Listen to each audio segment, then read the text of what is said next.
라틴어로 된 속담 가운데 최고의 것이 부패하면 최악이 된다라는 말이 있습니다.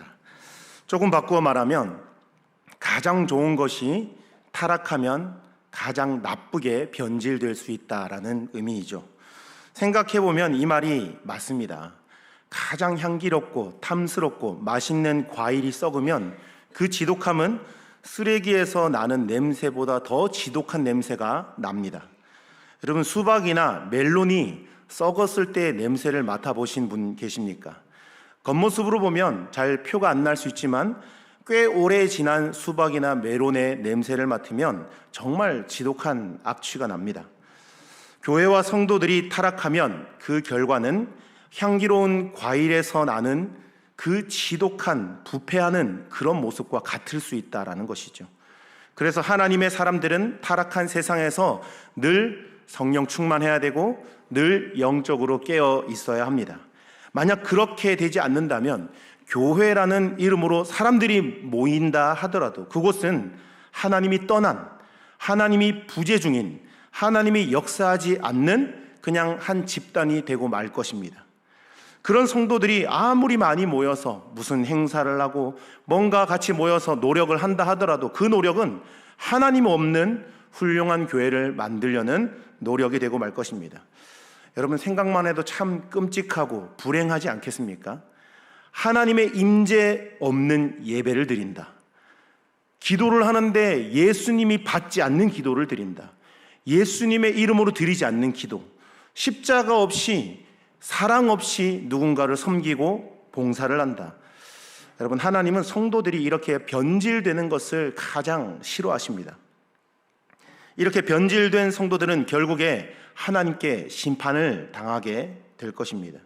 그런데 많은 분들이 이 심판에 대해서, 특별히 하나님의 이 공의의 하나님에 대한 속성에 대해서 오해하고 계시는 분들이 참 많이 계십니다. 하나님께서 우리가 죄를 짓나 안 짓나 우리의 말과 행동을 잘 지켜보고 계시다가 우리가 뭔가 실수를 하거나 뭔가 잘못을 하고 죄를 지으면 옳다구나, 걸렸구나 그러면서 우리에게 징계를 하시고 심판의 회초리를 드시는 분이 결코 아닙니다. 너무나 이러한 해석은 극단적인 해석이죠. 우리 하나님은 사랑의 하나님이시기도 하지만 공의의 하나님이시기도 하고요, 공의만 하시는 분이 아니라 항상 그 안에 사랑이 함께 담겨있는 공의의 하나님이라는 것을 꼭 이해하셔야 합니다. 오늘 본문은 하나님께서 언제 심판을 하시는지, 언제 그 심판의 메시지를 이스라엘 백성들에게 전하시는지 명확하게 보여주고 있습니다. 우리가 반드시 기억해야 할 한 가지는, 하나님은 우리가 이 연약한 죄인이라는 것으로 인해 심판하는 것이 아니라 완악한 의인으로 변질될 때 심판하신다는 것을 잘 기억하시길 바랍니다. 오늘 본문에서는 유다 백성들의 변질된 모습, 두 가지의 모습을 살펴볼 수 있습니다. 먼저 8절을 다시 한번 보시면 앞부분만 제가 한번 읽어봅니다. 내 소유가 숲속의 사자같이 되어서 나를 향하여 그 소리를 내므로, 이렇게 기록하죠. 우리가 소위 밀림의 왕, 정글의 왕 그러면 어떤 동물을 얘기를 하죠? 사자입니다. 밀림의 왕, 정글의 왕 그러면 무시무시한 사자의 모습을 생각하죠. 즉 하나님의 소유된 유다 백성이 마치 숲속의 사자가 된 것 같이 스스로 왕이 되어서 하나님을 향하여서 대적하고 우리의 진짜 왕이고 진짜 주인이신 그 하나님조차 위협하려고 드는 변질된 존재가 되었다는 것을 뜻합니다. 여러분, 성경에서는 이 사자가 등장할 때는 그냥 한 마리의 동물이 나오는 것이 아닙니다. 이 사자가 등장할 때는 하나님의 위엄과 권능과 위대하심, 전능하심 이런 것들을 나타낼 때에 상징적으로 사용되는 동물이 이 사자이죠. 그런데 이제는 유다가 자기 스스로 왕이 되고 신이 되려는 모습이 지금 유다 백성들의 첫 번째 변질된 모습이라고 고발하고 있습니다. 그리고 9절에 보시면 또 이렇게 기록하죠. 내 소유가 내게 대하여는 문이 있는 매가 아니냐라고 말씀하고 있습니다. 여기서 문이라고 말하는 표현은 유다 백성들이 혼합주의에 물이 들어서 변질된 모습, 길들여지지 않은, 훈련되어지지 않은 그 매로 변한 것입니다. 원래는 독수리같이 순수한 순백한 유다가 이제는 무늬가 새겨진 내가 되어서 주인조차 알아보지 못하고 그 주인에게 달려들어서 쪼고 공격하려고 하는 그 모습이 바로 지금 현재 유다의 모습이라고 고발하고 있는 것입니다. 이 두 가지의 변질이 바로 하나님께서 유다 백성을 심판할 수밖에 없으셨던 이유였습니다. 우리 하나님은 우리 인간의 연약함을 징벌하고 심판하기 위하여서 혈안이 되어 있는 분이 결코 아니십니다. 오히려 우리가 죄로 쓰러지고 그 자리에 넘어지고 또 습관적인 죄로 인하여서 그 자리에서 다시 일어나지 못할 때에 즉각적인 심판, 회초리를 들기보다는 오히려 우리보다 우리의 모습을 더 안타까워 여기시며 더 우리의 마음을 아파하시며 우리를 일으켜 세워줘서 다시 한 번 더 기회를 줘서 다시 한 번 하나님의 기쁨과 하나님의 영광을 위해서 살 수 있도록 은혜를 주시는 분인 줄 믿습니다. 하지만 우리 스스로 연약한 죄인임을 인정하는 것이 아니라 완악한 의인이 되어서 하나님을 위협하고 공격하는 이런 사자와 문이 있는 매처럼 변할 때에는 하나님께서는요, 여지없이 심판의 메시지를 선포하십니다. 우리는 오늘 이 짧은 말씀을 통해서 심판에 대한 원리를 잘 깨닫기 원합니다. 하나님께서는 양들의 고집과 양들의 그 반복되는 실수, 계속해서 곁길로 빠지려고 하고 계속해서 다른 길로 세워나가려고 하는 그런 양들의 무지함, 그리고 이 비둘기의 무모함, 연약함을 징벌하시는 분이 절대 아니라는 것입니다. 양이 사자로 변하고 비둘기가 무늬 있는 매로 변해서 주인을 위협하고 주인을 공격하려고 할 때 하나님은 더 이상 지켜보지 않고 심판을 하시는 분이시죠. 주 안에 사랑하는 여러분, 우리는 어떤 일이 있어도 비둘기와 양으로 살아가야 되는 존재들인 줄 믿으시기 바랍니다. 주님의 인도를 따라 살아가는 비둘기와 양으로 순종할 때 그 땅은 하나님이 지키시고 보호하는 땅이 될 줄 믿습니다. 그 포도원은 하나님께서 경작하셔서 풍성한 열매를 갑절로 맺게 될 줄로 믿습니다.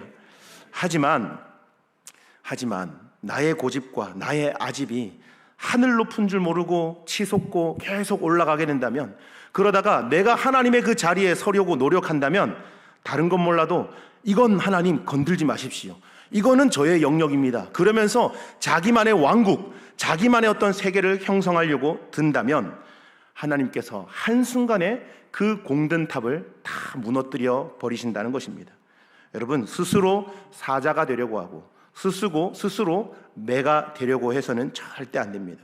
하나님은 결단코 하나님의 위치에 인간이 올라서려고 하고 그 위치에 도전하려고 하는 걸 절대로 지켜보지 않으십니다. 왜요? 하나님이 질투가 나서요? 절대 아닙니다. 하나님께서는 우리를 너무나 사랑하셔서 우리를 위하셔서 심판을 하시는 것이지 우리를 죽어라고 심판하시는 것이 결코 아니라는 거죠. 여러분, 오늘 이 본문을 통해서 예레미야 선지자는 우리에게 도전을 하고 있습니다. 오늘 이 도전 앞에 우리의 삶이 황폐해지기 전에 양과 비둘기로 끝까지 남을 수 있기를 간절히 축복합니다. 오늘 본문 7절부터 10절까지의 말씀을요, 우리가 이제 한국어 성경으로 봤는데 주로 저는 이제 영어 성경이랑 같이 보는데 이 짧은 4절의 말씀을 보시면요, 이 소유격 대명사 마이라는 단어가 7번이나 소개되고 있습니다. 무슨 의미입니까? 여기서 마이는 하나님이 지금 하시는 말씀이기 때문에 하나님이죠. 그 말은 무엇이냐? 우리는 하나님의 것이라는 것입니다. 우리는 그의 소유된 백성이라는 것을 이토록 강조해서 반복해서 말씀하고 있는 것이죠. 그런데 오늘을 살아가는 많은 성도들 가운데 내 삶의 주인이 나라고, 내 눈에 보기 좋은 것 보고 내 귀에 듣고 싶은 것만 듣고 내가 하고 싶은 것만 하면서 살아가려고 하는 그런 완악한 의인이 얼마나 많은지 모릅니다. 주 안에 사랑하는 여러분, 절대로 착각하시면 안 됩니다. 간절히 바라기는 우리 분당중앙교회 모든 성도들은 날마다 자기를 부인하고 내 삶의 주인 되어주시고 내 삶의 인도자 되시는 그 하나님 한 분 앞에서만 신실하게 살아가는 우리 모든 성도들 되기를 간절히 축원합니다. 내 것이 아니라 하나님의 소유권을 인정하는 삶, 나의 시간이, 나의 물질이, 나의 자녀가, 나의 생애가 내 것이 아니라 하나님의 영광을 위한 삶이라는 거죠. 여러분, 우리가 잘 아는 웨스트민스터 소유리 문답 그 일문 일답을 많이 배워서 아실 것입니다. 우리 인생의 목적이 무엇이냐? 하나님께서 우리를 창조하신 이유와 최종 목적이 무엇이냐? 하나님을 영화롭게 하는 것이죠. 그를 영원토록 즐거워하는 것. 우리의 삶이 하나님 앞에서 예배자로 살아가는 삶, 하나님만 높이고 하나님을 위하여, 하나님의 그 영광을 위하여 달려가는 삶이 하나님이 우리를 창조하신 인생의 목적이라는 것입니다.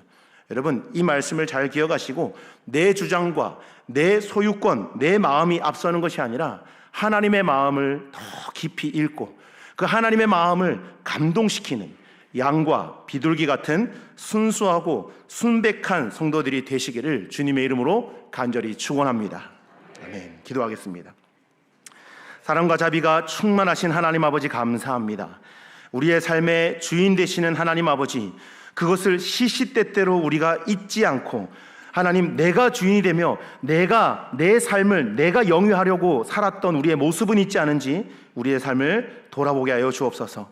주님께서 주신 것들을 내가 이룬 것인 양, 또한 내 것인 양 그렇게 살아가지 않도록 우리의 삶을 인도하여 주시고 언제나 주님의 양들로, 그리고 비둘기로 은혜를 누리면서 풍족하게 행복하게 기쁨을 누리며 승리하는 백성들 되게 하여 주시옵소서.